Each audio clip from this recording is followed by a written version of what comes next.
Fans, thanks for clicking today's Reddit Rose report. Got company. Hey, the life and times of Andre the Giant, believe it or not, is going to be told in a comic form from Lion Forge Comics. Don't know anything about that company, but or the comic magazines, but anyway, has plans to release a graphic novel on the legendary wrestler, and the book is being written by Brandon Easton. And will highlight the Hall of Famer's life and legacy. No release date on it, though, has been announced for the graphic novel, but the company has released some artwork from it, and it's strange artwork, but I don't know what's going to be in hardback or whether it's just actual magazine, I'm not sure. Jerry Lawler's first singles match after having his heart attack on Raw will actually take place September 13th in Mississippi. One of the biggest, against one of his biggest rivalries of all time, I guess. 63-year-old Austin Idol. And they won't have no timekeeper there, you know, with the bell and stuff. They're just going to have somebody with a calendar.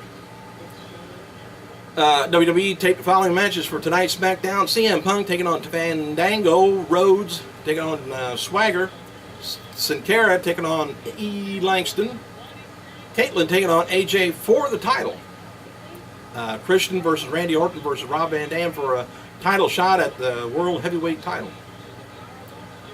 It also looks like WWE's NXT star Xavier Woods was filming some new vignettes this week.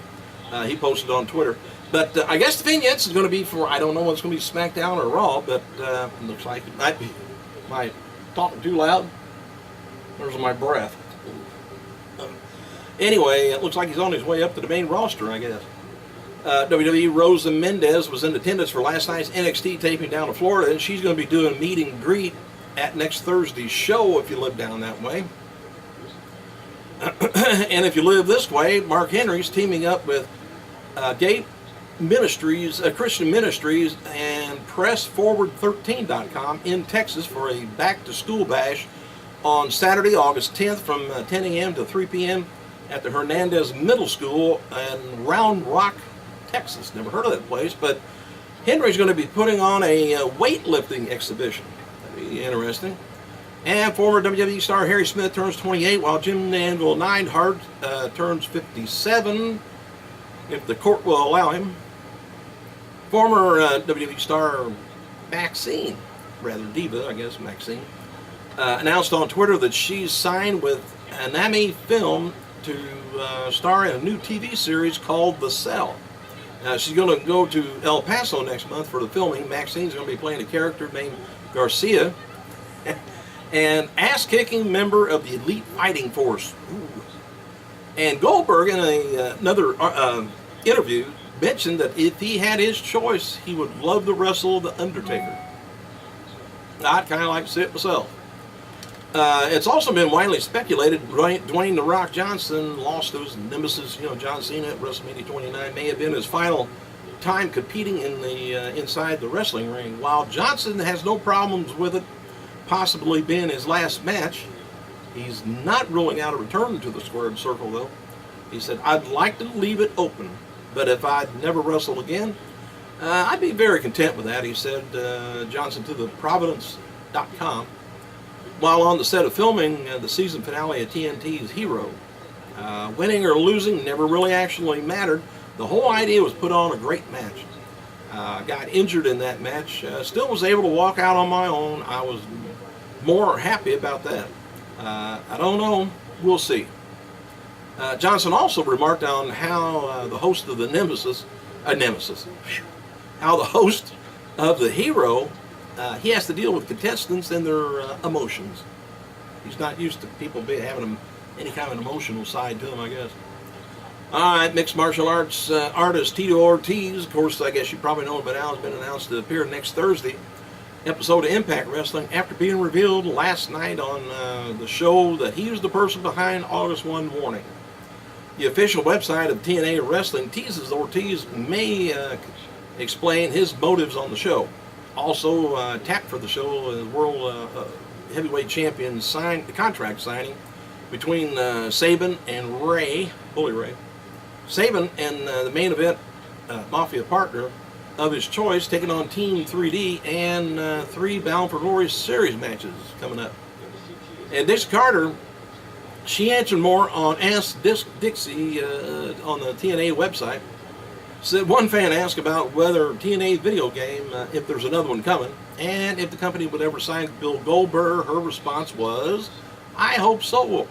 Our first game sold over 1 million copies worldwide, and are hopeful we'll find the right partners for another video game. And regarding Bill, he's a great talent. Would love to work with him one day." They just signed a big deal with the an India network. TNA did.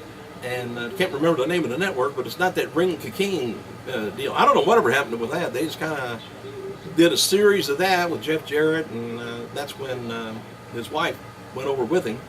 They did a whole smear of them all at once, and then they had a season, just one season of it. So I don't know, never heard about the ratings, don't know how it went over, but apparently it didn't go over too good because they're not doing the season 2. Unless the other network, hired them away. And Medusa, known as Alundra Blaze in WWE, is this week's addition to the WWE's .com alumni section. This is kind of funny at the end of the little synopsis here on her, bio on her. It said in 1995, the accomplished woman wrestler joined WCW to proceed to dump the WWF women's title belt into the trash can on a live episode of WCW Nitro. Regarding the incident, WWE writes, at that time, WCW had the advantage over WWE in a storied Monday Night Raw, or Monday Night War deal. Anyway, the incident was a cannonball through the front door gate of Mr. McMahon's crumbling empire. Not only had another one of the competitors aligned themselves with the competition, but the WWE title had been publicly disgraced. In the bio, at the end of the bio, they had this line in there. As for the WWE Women's title, she's still holding on to it.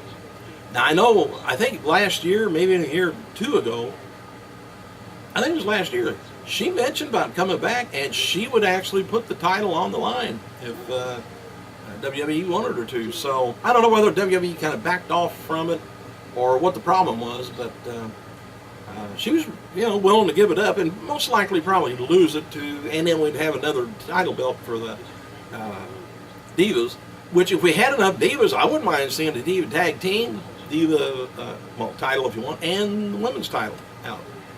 Let everybody have the titles where people are going after the titles instead of constantly going after somebody tore up my T-shirt and I'm mad at them now. I want to beat them, and let them go after the titles. Anyway, he's about asleep. Thanks for clicking, you guys. I gotta go.